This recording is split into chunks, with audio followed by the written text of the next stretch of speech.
नमस्कार दोस्तों, स्वागत है आपका आपके अपने YouTube चैनल बुक इनसाइडर 1.0 में, जहां किताबें बोलती हैं और जिंदगी बदलती है। बदलाव इतना कठिन क्यों है? दोस्तों, क्या आपने कभी सोचा है कि बदलाव चेंज यानी कि परिवर्तन इतना मुश्किल क्यों लगता है?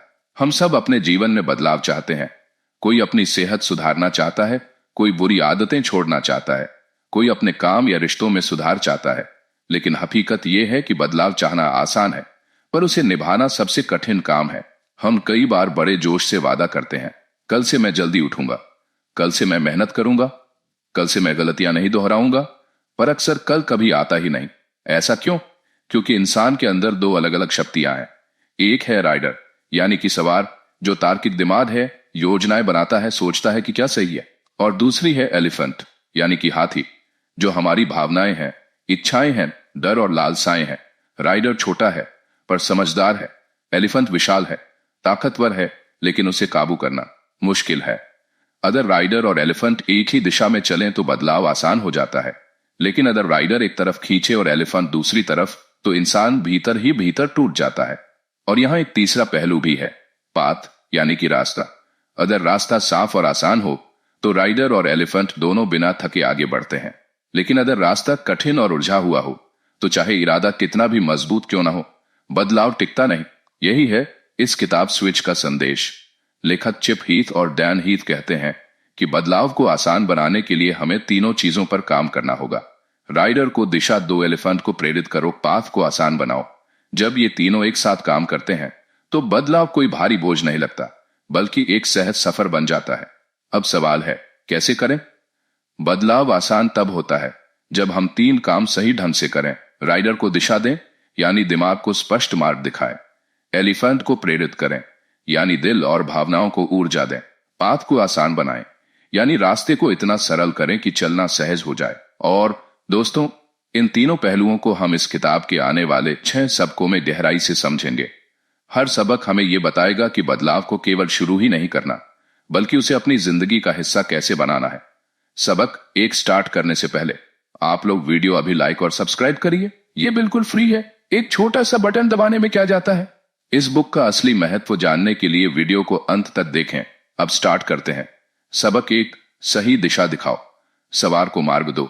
दोस्तों, अगर जिंदगी को एक यात्रा माने तो इस यात्रा में हम सब के अंदर दो शक्तियां हैं। पहली है राइडर, जो दिमाग का तार्किक हिस्सा है, राइडर सोचता है। दूसरी है एलिफेंट, जो हमारी भावनाएं और इच्छाएं हैं। हाथी बहुत ताकतवर है, लेकिन बिना दिशा के वह इधर उधर भाग सकता है। अब सोचिए, अगर राइडर को सही दिशा न मिले तो एलिफेंट चाहे जितना ताकतवर हो, दोनों भटक जाएंगे। यानी बदलाव का पहला कदम है राइडर को साफ दिशा देना। एक कहानी के माध्यम से समझते हैं। वियतनाम का गांव। सन 1990 के दशक में वियतनाम के कुछ गांवों में बच्चों में कुपोषण, मालन्यूट्रिशन यानी कि पोषण की कमी बहुत बड़ी समस्या थी। सरकार और अंतर्राष्ट्रीय संस्थाएं सालों से लाखों रुपए खर्च कर चुकी थीं, लेकिन हालात जस के तस थे। फिर एक विशेषज्ञ ने अलग तरीका अपनाया। उसने यह देखने की बजाय कि इतने बच्चे बीमार क्यों हैं, वह उन परिवारों की खोज करने लगा जिनके बच्चे उसी गांव में स्वस्थ थे। और उसे पता चला कि इन परिवारों ने कोई बड़ी जादुई चीज नहीं की थी, बस खाने में कुछ छोटे बदलाव किए थे, जैसे बच्चों को रोजाना थोड़ी मात्रा में झींगा मछली, श्रिम्प यानी कि स्थानीय प्रोटीन स्रोत, और हरी पत्तेदार सब्जियां खिलाना। यानी उन्होंने वही चीजें इस्तेमाल की जो सबके पास थीं, लेकिन उन्हें सही तरीके से इस्तेमाल किया। अब राइडर को एक दिशा मिल रही, सबको यही करना है। धीरे धीरे पूरे गांव में यही आदत फैली और हजारों बच्चों की जान बच गई। पहला सिद्धांत, ब्राइट स्पॉट खोजो। हम अक्सर इस बात पर ध्यान देते हैं कि क्या गलत हो रहा है, लेकिन राइडर को दिशा देने का पहला नियम है यह देखना कि क्या सही हो रहा है, क्योंकि जहां सफलता मिली है वहीं से रास्ता निकलेगा। दूसरा सिद्धांत, स्क्रिप्ट द क्रिटिकल मूव्स। दोस्तों, राइडर को लंबी लंबी योजनाएं उलझा देती हैं, उसे छोटे और साफ निर्देश चाहिए। मान लो आप किसी संस्था में काम करते हैं और वहां कह दिया जाता है, हमें अपनी सेवा बेहतर बनानी है। राइडर सोच में पड़ जाएगा कि बेहतर का मतलब क्या है, तेज, सस्ता, ज्यादा विनम्र। लेकिन अगर यही कहा जाए हर ग्राहक को आने के 5 मिनट के भीतर स्वागत करना है, तो यह एक क्रिटिकल मूव यानी कि जरूरी कदम बन गया। राइडर अब जानता है कि क्या करना है, यानी राइडर को दिशा देना है तो उसकी सोच से सारे धुंधल के हटाकर छोटे छोटे और साफ कदम लिखने होंगे। तीसरा सिद्धांत, point to the destination. Rider को सिर्फ कदम ही नहीं, मंजिल भी चाहिए। अगर मंजिल साफ नहीं होगी तो राइडर बार बार उलझेगा और एलिफेंट भी रास्ता छोड़ देगा। एक उदाहरण, किसी स्कूल ने तय किया कि उनका लक्ष्य है शिक्षा सुधारना। यह बहुत धुंधला था, राइडर कुछ समझ नहीं पा रहा था, लेकिन जब स्कूल ने कहा हम चाहते हैं कि अगले 5 सालों में हमारी कक्षा 5 के सभी बच्चे बिना रुके एक किताब पढ़ सकें, तो मंजिल साफ हो गई। यह थी राइडर को सही दिशा देने की ताकत। नतीजा, जब राइडर को ब्राइट स्पॉट्स नजर आते हैं, जब उसके सामने क्रिटिकल मूव साफ साफ रखे जाते हैं और जब उसकी आंखों के सामने चमकती हुई डेस्टिनेशन होती है, तो एलिफेंट भी उसी दिशा में बढ़ता है। यानी राइडर को दिशा देना बदलाव का पहला और सबसे जरूरी सबक है। दोस्तों, यह था पहला सबक। अब सवाल है, सिर्फ दिशा देने से काम पूरा हो जाएगा क्या? नहीं, क्योंकि राइडर चाहे जितनी योजना बना ले, असली ताकत एलिफेंट के पास है और एलिफेंट को चलाने के लिए हमें उसके दिल को जगाना होगा। अब स्टार्ट करते हैं सबक 2, दिल को जगाओ, भावना से प्रेरित करो। दोस्तों, राइडर को दिशा देना जरूरी है, लेकिन याद रखिए असली ताकत एलिफेंट के पास है। राइडर योजनाएं बना सकता है, लेकिन एलिफेंट ही वह शक्ति है जो हमें चलाता है। अगर एलिफेंट जाग गया तो सबसे कठिन बदलाव भी आसान हो जाता है। तर्क बनाम भावना। जिंदगी में बदलाव के लिए लोग अक्सर लॉजिक यानी कि तर्क का इस्तेमाल करते हैं, जैसे धूम्रपान मत करो, इससे कैंसर होगा। लेकिन क्या सिर्फ यह सुनकर कोई तुरंत बदल जाता है? अक्सर नहीं। अगर वही व्यक्ति अपने बच्चे को खांसते हुए देखे और बच्चा कहे, पापा आप क्यों अपने आप को मार रहे हो, तो उस पल भावना दिल को छू लेती है और वही भावना बदलाव का असली कारण बन जाती है। यानी राइडर को दिशा चाहिए, लेकिन एलिफेंट को फीलिंग यानी कि भावना चाहिए। कहानी, रेलवे ट्रैक पर 2 लड़के। एक बार 2 छोटे लड़के रेलवे ट्रैक पर खेल रहे थे। एक ट्रैक बंद पड़ा था और दूसरा चालू था। अधिकतर बच्चे बंद पड़े ट्रैक पर खेल रहे थे, लेकिन एक लड़का अकेला चालू ट्रैक पर खेल रहा था। अचानक ट्रेन आ गई। अब सवाल था, ट्रेन को कहां मोड़ा जाए? अगर ट्रेन बंद ट्रैक पर मोड़ी जाए तो कई बच्चे बच जाएंगे और एक बच्चा मरेगा। अगर ट्रेन चालू ट्रैक पर जाए तो सिर्फ वही एक बच्चा बचेगा जो बंद ट्रैक पर खेल रहा था। तर्क कहता है ज्यादा बच्चों को बचाओ, लेकिन भावना कहती है जिस ट्रैक को ट्रेन के लिए सुरक्षित बनाया गया है उसी पर ट्रेन जानी चाहिए। यह कहानी हमें बताती है कि असल जिंदगी में हम सिर्फ तर्क से नहीं बल्कि भावनाओं से फैसले लेते हैं, और यही भावनाएं हमें बदलाव की ओर ले जाती हैं। छोटा बदलाव, बड़ा असर। एलिफेंट को हिलाने के लिए जरूरी नहीं कि बड़ा भाषण दिया जाए। कभी कभी बस एक तस्वीर, एक अनुभव या एक शब्द ही काफी होता है। मान लो किसी कंपनी में बिजली की बहुत बर्बादी हो रही है। लोगों से बार बार कहा गया कृपया बिजली बचाइए, लेकिन कोई असर नहीं पड़ा। फिर एक दिन प्रबंधक ने सबको बिजली का मासिक बिल दिखाया और कहा यह पैसा हमारी तनख्वाह से कट सकता है। बस यही भावना लोगों के दिल को छू गई और अगले ही दिन से सबने बिजली बचाना शुरू कर दिया। नतीजा, राइडर को दिशा चाहिए, लेकिन एलिफेंट को भावनात्मक कारण चाहिए। अगर आप किसी को बदलना चाहते हैं तो सिर्फ यह मत बताइए कि यह तर्कसंगत है, बल्कि ऐसा कारण दिखाइए जो उनके दिल को छू ले। यानी बदलाव का दूसरा सबक है दिल को जगाओ, भावना से प्रेरित करो। अब सवाल यह है कि जब भावनाएं जाग गईं तो एलिफेंट आगे बढ़ेगा, लेकिन क्या एलिफेंट एक ही झटके में बहुत बड़ा बदलाव कर सकता है? नहीं। इसीलिए हमें सीखना होगा सबक 3, छोटे कदमों से बड़ा बदलाव लाओ। अब स्टार्ट करते हैं सबक 3, छोटे कदमों से बड़ा बदलाव लाओ। दोस्तों, जब भी हम बदलाव की बात करते हैं तो सबसे बड़ी मुश्किल यह होती है कि एलिफेंट यानी कि हाथी हमारी भावनाएं बड़े बदलाव से डर जाता है। वह सोचता है यह बहुत कठिन है, यह मैं नहीं कर पाऊंगा, और इसी डर की वजह से हम पहला कदम ही नहीं उठा पाते। यहीं पर यह सबक हमें सिखाता है कि बड़े बदलाव को छोटे छोटे हिस्सों में बांटो। जब बदलाव छोटा लगेगा तो एलिफेंट हिचकेगा नहीं, बल्कि खुशी खुशी आगे बढ़ेगा। कहानी, वजन घटाने का संकल्प। एक व्यक्ति बार बार सोचता था कि उसे 25 किलो वजन कम करना है, लेकिन जब भी वह इस लक्ष्य के बारे में सोचता तो डर और आलस उस पर हावी हो जाते। 25 किलो बहुत बड़ा बदलाव लगता था। फिर उसने अपनी सोच बदल दी। उसने कहा मुझे अभी सिर्फ 2 किलो कम करना है। बस यही छोटा लक्ष्य उसके एलिफेंट को आसान और संभव लगा। वह आगे बढ़ा, 2 किलो कम किया, फिर अगले 2 किलो पर ध्यान दिया। धीरे धीरे उसने पूरा 25 किलो कम कर लिया। यानी अगर उसने सीधे 25 किलो के बारे में सोचा होता तो शायद शुरुआत ही न करता, लेकिन छोटे छोटे बदलाव ने उसे बड़ा परिणाम दिया। श्रिंक द चेंज यानी कि बदलाव को छोटा करो। लेखक कहते हैं जब बदलाव डरावना लगे तो उसे इतना छोटा कर दो कि एलिफेंट को लगे, अरे ये तो आसान है, ये तो मैं कर सकता हूं। मान लो किसी संस्था का लक्ष्य है कागज की बर्बादी आधी करनी है। ये बहुत बड़ा लगता है, लेकिन अगर कहा जाए हर कर्मचारी को हर दिन सिर्फ एक पन्ना कम इस्तेमाल करना है, तो ये बहुत छोटा और आसान लगने लगता है। धीरे धीरे यही छोटा बदलाव बड़े असर में बदल जाता है। कहानी मुहरों वाला कार्ड। एक कंपनी ने गाड़ियों की धुलाई, कार वॉश यानी कि कार साफ करने का व्यवसाय के लिए 2 तरह के लॉयल्टी कार्ड बनाए। पहले कार्ड में 8 खाली जगहें थीं, हर धुलाई पर एक मुहर और 8 मुहरों के बाद अगली धुलाई मुफ्त। दूसरे कार्ड में 10 जगहें थीं, लेकिन शुरुआत में ही 2 जगहों पर मुहर लगा दी गई थी, यानी फिर भी ग्राहक को सिर्फ 8 धुलाई करनी थी। क्या हुआ, जिन्हें 10 वाले कार्ड मिले उन्होंने ज्यादा तेजी से 8 धुलाई पूरी की, क्योंकि उनके एलिफेंट को लगा मैं तो पहले से ही शुरुआत कर चुका हूं, बस थोड़ा ही बाकी है।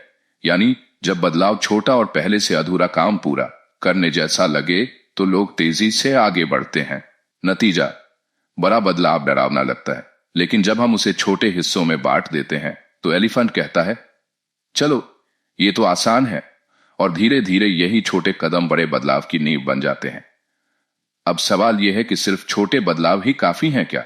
नहीं, क्योंकि इंसान को सिर्फ छोटे लक्ष्य नहीं चाहिए, उसे यह भी महसूस होना चाहिए कि वह सक्षम है, कि वह कर सकता है, और इसके लिए जरूरी है सबक 4, लोगों को मजबूत और सक्षम बनाओ। अब स्टार्ट करते हैं। सबक 4, लोगों को मजबूत और सक्षम बनाओ। दोस्तों, राइडर को दिशा मिल रही, एलिफेंट को भावना भी मिल रही, और बदलाव छोटे छोटे हिस्सों में भी बंट गया। लेकिन सवाल यह है, क्या लोग सचमुच विश्वास करते हैं कि वे बदलाव ला सकते हैं? क्योंकि अगर इंसान के अंदर आत्मविश्वास, सेल्फ बिलीफ यानी कि स्वयं पर भरोसा ही नहीं होगा, तो वह पहला कदम भी नहीं उठाएगा। इसलिए चौथा सबक कहता है, लोगों को मजबूत और सक्षम बनाओ। कहानी गणित की कक्षा। अमेरिका में एक शिक्षक ने देखा कि उसके कई छात्र गणित से डरते थे। उन्हें लगता था कि हम गणित में अच्छे नहीं हैं, ये हमारे बस की बात नहीं। अगर वह उन्हें सिर्फ कठिन सवाल देता तो वे और ज्यादा डर जाते। फिर शिक्षक ने एक नई रणनीति अपनाई।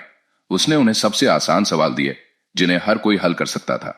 जैसे ही बच्चों ने वो सवाल हल किए, उन्हें आत्मविश्वास मिला। अरे ये तो हम कर सकते हैं। धीरे धीरे सवाल कठिन होते गए, और वही छात्र जो पहले गणित से डरते थे, अब उसे आनंद से करने लगे। यानी शिक्षक ने उनके भीतर यह भाव पैदा किया कि वे सक्षम हैं, और जब यह विश्वास जागा तो बदलाव अपने आप हो गया। ग्रो योर पीपल, यानी कि अपने लोगों को विकसित करो। लेखक कहते हैं कि बदलाव टिकाऊ तब बनता है जब लोग सिर्फ कुछ नया करने की कोशिश न करें, बल्कि खुद को नई पहचान के साथ देखने लगे। मान लो कोई व्यक्ति धूम्रपान छोड़ना चाहता है। अगर वह बार बार कहे मैं सिगरेट नहीं पी रहा हूं, तो यह सिर्फ एक आदत बदलने जैसा है। लेकिन अगर वह कहे मैं धूम्रपान करने वाला व्यक्ति नहीं हूं, तो यह उसकी नई पहचान है, और पहचान सबसे मजबूत प्रेरणा होती है। कहानी काली महिलाओं का सफर। अमेरिका में 1950 के दशक में अश्वेत महिलाओं को अधिकार नहीं मिलते थे, लेकिन उन्होंने एक आंदोलन शुरू किया जिसमें बार बार यही संदेश दिया गया, हम सिर्फ नौकरानी मजदूर नहीं हैं, हम इंसान हैं, हमारी भी गरिमा है। धीरे धीरे यह नई पहचान उनके भीतर ताकत बन गई, और जब उन्होंने खुद को सक्षम और बराबरी का हकदार मान लिया, तो दुनिया भी उन्हें वैसे ही देखने लगी। नतीजा, अगर आप बदलाव को स्थायी बनाना चाहते हैं, तो लोगों को यह एहसास दिलाना होगा कि वे सक्षम हैं। छोटे छोटे अनुभव देकर उन्हें आत्मविश्वास दो और एक नई पहचान बनाने में मदद करो। जब लोग खुद पर विश्वास करने लगते हैं, तो असंभव दिखने वाला बदलाव भी संभव हो जाता है। अब तक हमने राइडर को दिशा दी, एलिफेंट को भावना दी, बदलाव को छोटे हिस्सों में बांटा, और लोगों को आत्मविश्वास भी दिया। लेकिन सफर यहीं खत्म नहीं होता, क्योंकि माहौल और आदतें भी इंसान को बहुत प्रभावित करती हैं। इसलिए अगला सबक है सबक 5, माहौल और आदतों को बदलो। अब स्टार्ट करते हैं सबक 5, माहौल और आदतों को बदलो। दोस्तों, राइडर को दिशा मिली, एलिफेंट को भावना मिली, लोगों में आत्मविश्वास भी आया। लेकिन एक और चीज है जो इंसान को बदलने से रोकती है, उसका माहौल यानी कि एनवायरनमेंट, और उसकी आदतें, हैबिट्स यानी कि रोजमर्रा के हैबिट्स। आपने देखा होगा, कोई व्यक्ति अगर शराब छोड़ना चाहता है, लेकिन हर शाम दोस्तों के साथ उसी पुराने बार यानी कि मदिरालय में जाता है, तो क्या होगा? जितना भी आत्मविश्वास हो, माहौल उसे पीछे खींच लेगा। यही कारण है कि स्थायी बदलाव के लिए माहौल और आदतों में बदलाव जरूरी है। कहानी अस्पताल की मिठाइयां। अमेरिका के एक अस्पताल की कैफेटेरिया यानी कि भोजनालय में लोग बार बार सोडा और जंक फूड लेते थे। डॉक्टरों ने नोटिस किया कि स्टाफ भी अस्वस्थ हो रहा है। फिर उन्होंने एक छोटा सा बदलाव किया। उन्होंने सोडा की बोतलों को पीछे कर दिया और पानी की बोतलें हर जगह आसानी से उपलब्ध कर दी। बस इतना सा बदलाव हुआ और कुछ ही हफ्तों में लोग सोडा कम और पानी ज्यादा लेने लगे। ध्यान दीजिए, डॉक्टरों ने किसी को भाषण नहीं दिया, किसी को रोका नहीं, बस माहौल को बदला और माहौल ने आदत बदल दी। छोटे ट्रिगर यानी कि संकेत। लेखक कहते हैं कि इंसान की ज्यादातर आदतें माहौल के संकेतों पर निर्भर करती हैं। अगर आप टीवी के पास कुर्सी रखते हो तो जैसे ही बैठते हो टीवी चालू कर दोगे। अगर आप डाइनिंग टेबल पर फल रखते हो तो आपको मीठा खाने से पहले फल खाने की आदत हो जाएगी। यानी अगर आप बुरी आदतें छोड़ना चाहते हो तो माहौल से उनके संकेत हटाओ, और अगर नई अच्छी आदतें बनाना चाहते हो तो उनके संकेत हर जगह दिखाओ। कहानी ट्रेन स्टेशन। जापान में एक ट्रेन स्टेशन पर दुर्घटनाएं होती रहती थीं क्योंकि लोग जल्दी में लाइन तोड़ देते थे। फिर अधिकारियों ने जमीन पर रंग बिरंगे निशान बना दिए जिनसे साफ दिखने लगा कि किसे कहां खड़ा होना है। परिणाम यह हुआ कि भीड़ अपने आप लाइन में खड़ी हो गई और दुर्घटनाएं बहुत कम हो गईं। उन्होंने न तो दंड दिया न ही लंबा भाषण दिया, बस माहौल को थोड़ा सा बदल दिया। नतीजा, अगर आप चाहते हैं कि कोई बदलाव लंबे समय तक टिके तो केवल सोच और भावना ही नहीं बल्कि माहौल और आदतों को भी नया बनाना होगा। याद रखिए, इंसान उतना मजबूत नहीं जितना वह सोचता है, लेकिन उसका माहौल उससे कहीं ज्यादा मजबूत होता है। इसलिए सही माहौल बनाएं और सही आदतें विकसित करें। अब तक हमने राइडर को दिशा दी, एलिफेंट को भावना दी, छोटे छोटे हिस्सों में बदलाव बांटा, आत्मविश्वास जगाया और माहौल को नया किया। लेकिन आखिर में एक और चीज बचती है, बदलाव को स्थायी परमानेंट यानी कि हमेशा के लिए कैसे बनाया जाए। यानी बदलाव को केवल एक कोशिश न रखकर जीवन का हिस्सा कैसे बनाया जाए। यही है हमारा आखिरी हिस्सा। अब स्टार्ट करते हैं सबक 6, बदलाव को स्थायी बनाओ। दोस्तों, बदलाव शुरू करना मुश्किल है, लेकिन उससे भी मुश्किल है बदलाव को कायम रखना। अक्सर लोग शुरुआत में बहुत उत्साह से चलते हैं, कुछ दिन तक आदत निभाते हैं, लेकिन धीरे धीरे पुरानी राह पर लौट जाते हैं। यही वजह है कि असली जीत केवल बदलाव करने में नहीं बल्कि उसे स्थायी यानी कि परमानेंट बनाने में है। कहानी ब्राजील का टीकाकरण अभियान। लेखकों ने एक अद्भुत उदाहरण दिया। ब्राजील के एक गांव में बच्चों की मौत बीमारियों से हो रही थी। सरकार ने टीकाकरण यानी कि वैक्सीनेशन अभियान शुरू किया, लेकिन लोग ज्यादा संख्या में आने को तैयार नहीं थे।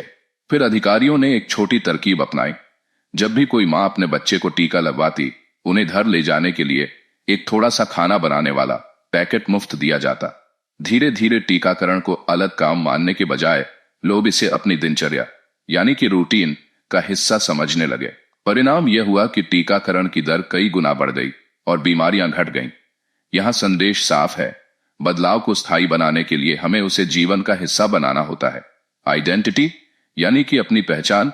लेखक कहते हैं कि सबसे स्थायी बदलाव तब होता है जब इंसान अपनी पहचान बदल देता है। मान लीजिए कोई कहता है, मैं धूम्रपान छोड़ने की कोशिश कर रहा हूं, तो वो केवल बिहेवियर यानी कि आदत बदलने की कोशिश कर रहा है। लेकिन अगर वही कहे, मैं धूम्रपान करने वाला इंसान नहीं हूं, तो ये पहचान की बात है। जब इंसान अपनी पहचान बदल लेता है तो उसका हर चुनाव उसी नई पहचान के अनुरूप हो जाता है। यानी असली बदलाव तब टिकता है जब वो हमारी पहचान का हिस्सा बन जाता है। छोटे छोटे सबूत यानी कि प्रमाण। हमारी पहचान तभी मजबूत होती है जब हमें छोटे छोटे सबूत मिलते हैं। जैसे अगर कोई व्यक्ति रोज 10 मिनट व्यायाम करता है तो उसे महसूस होता है, हाँ, मैं एक अनुशासित व्यक्ति हूं। ये छोटे छोटे प्रमाण उसकी पहचान को और गहरा कर देते हैं। नतीजा, बदलाव को स्थायी बनाने के लिए 3 बातें जरूरी हैं। बदलाव को रोजमर्रा की आदतों और माहौल का हिस्सा बनाओ, अपनी पहचान बदलो, खुद को वैसा इंसान मानो जैसा बनना चाहते हो। छोटे छोटे प्रमाण इकट्ठे करो ताकि दिमाग मान ले कि बदलाव आपकी असली पहचान है। और दोस्तों, यही है स्विच किताब का सबसे बड़ा संदेश। बदलाव केवल दिमाग से नहीं होता, केवल भावना से भी नहीं होता, बल्कि जब राइडर को दिशा मिलती है, एलिफेंट को ऊर्जा मिलती है और पाथ आसान हो जाता है, तब बदलाव स्थायी बनता है। अब सोचिए, आपके जीवन में कौन सा बदलाव है जिसे आप आज से स्थायी बनाना चाहते हैं। याद रखिए, बदलाव भारी पत्थर उठाने जैसा काम नहीं है। ये बस सही दिशा, सही भावना और सही माहौल से शुरू होने वाली एक सुंदर यात्रा है। निष्कर्ष, बदलाव की असली ताकत। दोस्तों, अब तक की यात्रा में हमने सीखा कि बदलाव मुश्किल जरूर है, लेकिन नामुमकिन नहीं। समस्या ये नहीं कि लोग बदलना नहीं चाहते, बल्कि समस्या ये है कि बदलाव का रास्ता उन्हें दिखता नहीं। याद रखिए, हर इंसान के भीतर दो शक्तियां रहती हैं, राइडर और एलिफेंट। राइडर दिमाग है जो तर्क करता है, एलिफेंट दिल है जो भावना से चलता है, और इनके सामने पाथ यानी कि रास्ता है जो आसान या मुश्किल हो सकता है। जब राइडर को साफ दिशा मिले, जब एलिफेंट को भावनाओं से प्रेरणा मिले, और जब पाथ सरल बना दिया जाए, तो बदलाव भारी बोझ नहीं लगता, बल्कि एक सहज कदम बन जाता है। असली सबक इस किताब का सबसे बड़ा संदेश यही है, बदलाव के लिए केवल सोच या भावना काफी नहीं है, बल्कि दोनों का संतुलन और सही माहौल जरूरी है। छोटे छोटे बदलाव, साफ लक्ष्य, प्रेरित दिल, आसान रास्ता और नई पहचान, यही सब मिलकर बदलाव को स्थायी बना देते हैं। अब बारी आपकी है। अब सवाल यह है, आप अपने जीवन में कौन सा बदलाव लाना चाहते हैं? क्या वो सेहत से जुड़ा है, कोई आदत, या अपने काम और रिश्तों में सुधार? याद रखिए, बदलाव का सही समय कभी कल नहीं होता, उसका सही समय हमेशा आज ही होता है। तो दोस्तों, अगर आपको ये सफर पसंद आया और कुछ नया सीखने को मिला, तो इस ज्ञान को केवल अपने तक मत रखिए, इसे दूसरों तक पहुंचाइए। इस वीडियो को लाइक कीजिए, अपने दोस्तों के साथ शेयर कीजिए और चैनल को सब्सक्राइब कीजिए, ताकि आपको ऐसी और जीवन परिवर्तनकारी किताबों का सार मिलता रहे। याद रखिए, बदलाव आसान नहीं होता, लेकिन जब राइडर, एलिफेंट और पाथ एक हो जाएं, तो कोई भी इंसान अपनी जिंदगी बदल सकता है।